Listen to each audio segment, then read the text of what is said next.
Hey everyone, John Fletcher here, ASD-N mental health mentor, and we're getting ready for Mental Health Monday number 2. And this week's topic is going to be on cognitive distortions, which is really a fancy way of saying when our thinking starts to get a little bit dysregulated, and then how it affects our feelings and our behaviors. The good news is we can dial these back in quite easily with a couple tips that I'm going to walk you through today, some things to look out for, and some homework to practice over the next week for yourself, for the loved ones, for your kids, your students, and so on. So, what exactly are cognitive distortions? I mentioned a little bit earlier in the intro. Basically, this is when our thought patterns start to get out of whack, when they don't get healthy. We have about 10,000 thoughts a day, which is a lot. But when their thinking gets a little bit dysfunctional or dysregulated, and then it kind of builds up, it can create kind of this vicious cycle, which we're going to talk about next. And these are what we call cognitive distortions or irrational thinking patterns. There's different names out there for them. But basically, the easiest way to think about it is when our thinking gets dysregulated. The good news is there's some very simple tips we can do to get our thinking back regulated again, and it actually has huge impacts on our feelings and our behaviors and emotions, which you'll see here next. Which brings us to this cycle I talked about. Sometimes it's shown as a triangle. I like this image. It shows as a cycle. So basically our thoughts create or impact our feelings or emotions, and then they create or impact our behaviors, and then this can be a cycle. Now this can be a positive cycle, so I can wake up in the morning and think, wow, what a beautiful day out there today.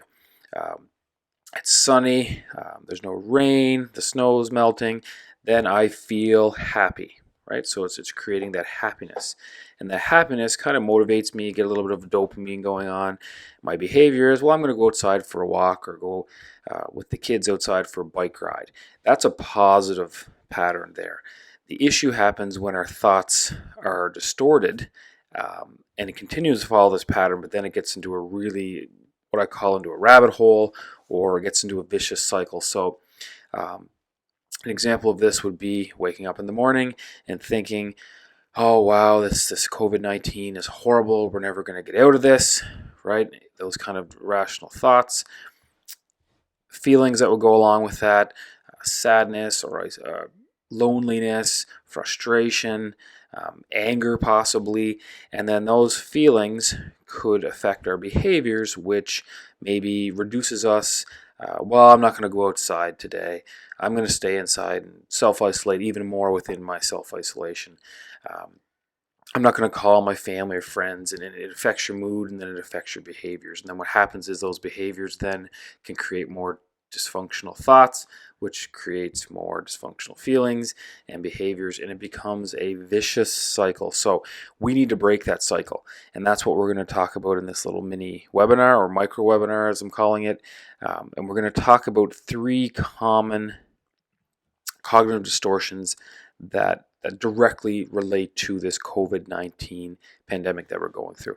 And that's what we're going to talk about right now. And it'll make much more sense when we're looking at thoughts, feelings, behaviors when we talk about these cognitive distortions. So the first one is catastrophizing. So there's about 10 kind of common ones you'll see if you Google it. There's 3 I'm going to talk about that directly relate to, I think you'll make some connections with the COVID pandemic. So catastrophizing, and it's exactly what it sounds like, is really taking a situation and blowing it way out of proportion. An example of this, I think early on when the COVID-19 pandemic first started, at least in Canada and our region of the world, is there was that worry that we're going to run out of stuff at the grocery store, particularly hand sanitizer and toilet paper, and people really started to catastrophize because we didn't really know what was going on. People were scared, and we're going to talk about reasoning with emotion next. And what happened is a lot of that was rooted in catastrophizing, right? Is thinking that it's really going to be worse than it is, and then it caused people to do some pretty irrational things. So if you're a catastrophizer, once again, you're going to hear me say this a lot. If you're like this at the best of times, You may catastrophize situations a little bit more than they really should be. These are things to be very cognizant of during this pandemic. So, and we're going to talk about what we can do, but I just want to first explain this cognitive distortion, and then we'll talk about what we can do to correct them. So, catastrophizing, and as the image, as you see here on the right, really blowing something, making it much bigger than it really is. The next cognitive distortion that we're going to talk about is mental filtering. So this is, you think of a filter or a web that filters out the bad stuff, and on good days, it filters out the bad stuff and only lets the good stuff get through. That's good mental filtering. Bad mental filtering during a pandemic or during, or even pre-pandemic, is when we only really filter and the bad stuff gets through. We don't let the good stuff. So we could actually have a really good day. It's sunny outside. We were out, I might have been outside with the kids. And then I put the news on, and it says we might be in self-isolation for the next 4 to 6 weeks. And that could ruin every single good thing that I had all day. Could have had a great day, could have been eating healthy, could have exercised, but I let that one thing ruin the rest of my day. So we're giving much more weight to negative situations or events or actions than positive ones. So we really need to look at our entire day, look at the entire situation. And I would argue, even in really, really dire situations, and some of us may be in more dire than other, depending on our financial and employment situation, health situation. But there's always good stuff going on, and that goes back to last week's tip on we got to be careful with consuming our media, because media is mental filtering. A lot of the bad stuff is being highlighted. There are some things it'll show every once in a while when there's a parade or there's celebrations. There's some good news stories out there, but the news really tends to catastrophize a bit, like the last one we just talked about, and filters out a lot of the positive stuff. So if we're doing that, we need to be cognizant of that. So the next, the final one is emotional reasoning. And you're going to see these are all interconnected. And the big thing is really just to be aware of these. That's going to be the first step, is to be aware of them. So emotional reasoning, this is when we reason with emotion and not logic. So, and there's a big difference, and there's two parts of the brain that are happening. If we're reasoning with logic, we're probably using the front of our brain, our prefrontal cortex, which is our logical, kind of our higher order thinking. If we're reasoning with emotion, we're probably using the more primitive kind of emotional part of our brain, our amygdala on the inside. And this can get us in trouble because when we're reasoning with emotion, we might not be really paying attention to the facts and the information out there. And using that toilet paper example earlier when we were catastrophizing, I think when that happened, people were emotionally reasoning. They were reasoning with fear. Fear is a very powerful emotion. It can be very motivating. It also can motivate people to do things that are not necessarily really good for themselves or others, which I think we saw with the toilet paper shortage early on in this pandemic. Fear erupted because there was a lot of uncertainty, because people were catastrophizing, because they were probably mental filtering out there was a lot of bad stuff coming out. We didn't really know what was going on at the beginning.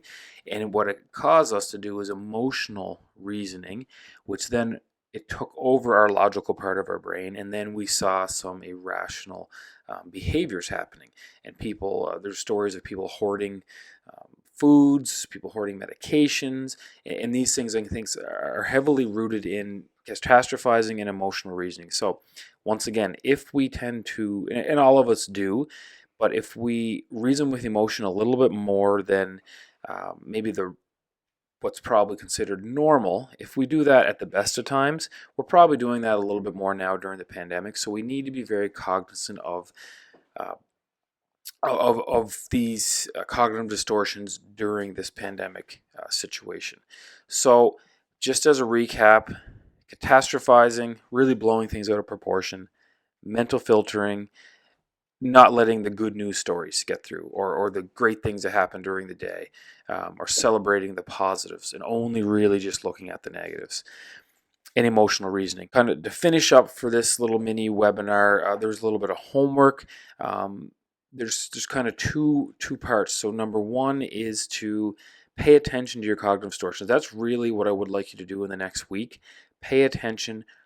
Are you catastrophizing? And try to leave judgment out of this. It's hard not to self-judge, but really just pay attention and even just ask yourself, am I a bit of a catastrophizer? And myself, I am in certain situations. I can take things and blow them out of proportion.